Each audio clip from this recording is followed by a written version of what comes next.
ఈ కుంభరాశి వారికి ఈ సంవత్సరం ఆదాయం 2, వ్యయం 8, రాజ్యపూజ్యం 4, అవమానం 2. గురువు పంచమ స్థానం నుండి షష్టమ స్థానంకు జూన్ 2 వస్తాడు. శని 2వ స్థానం.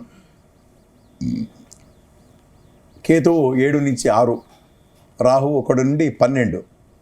తర్వాత గురువు వక్రి సప్తమ స్థానంలో ఉండడం చేత 31/10 నుండి 24 జనవరి 2027 వరకు ఈ వక్రత స్థానంలో శుభుడు కనుక మీకు కొంత అనుకున్న పనులన్నీ ఈ రోజుల్లో మీకు పొందుతారు.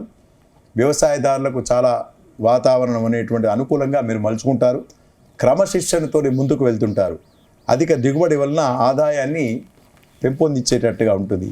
సమాజ సేవకు కొంచెం ముందుకు వెళ్తుంటారు. ఉద్యోగ భద్రత లభిస్తుంది. పిల్లల కొరకు మీరు కొంత ఎక్కువగా ఏ రకంగా వీరికి సదుపాయాలు చేయాలి అనేటువంటి ఆలోచనలతోని ముందుకు వెళ్తుంటారు. కుంభరాశి వారికి శనేశ్వరుడు ద్వితీయ స్థానం అంటే ఏలినాడు శని ఉండడం చేత, ఏలినాడు శని చివరి దశ ఉండడం చేత మిశ్రమ ఫలితాలు వచ్చేటట్టుగా ఉంటాయి. ధన విషయంలో కొంత పొదుపుగా మీరు పాటించేటట్టుగా కనబడుతున్నది. వాగ్దోరడి మంచి మాటలకు పరిమితంగా ఉండేటట్టుగా ఉంటుంది. ఈ రైతులకు కానీ లేదా చేతి వృత్తుల వారికి కూడా మంచి ఆనుకూల్యత పొందుతారు.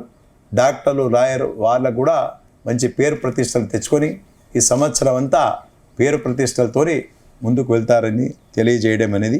కనుక మీరు ఈ కొంత శుభాలు కొంత అశుభాలు ఉంటాయి కనుక తప్పకుండా మీ ఇష్టదైవాన్ని ప్రార్థించండి. ఈ దేవుడు అనేటువంటిది కాకుండా మీ ఇష్టదేవుణ్ణి ప్రార్థించి పూజించండి, అభిషేకించండి. కొంత ఉపశమనాన్ని పొందుతారు.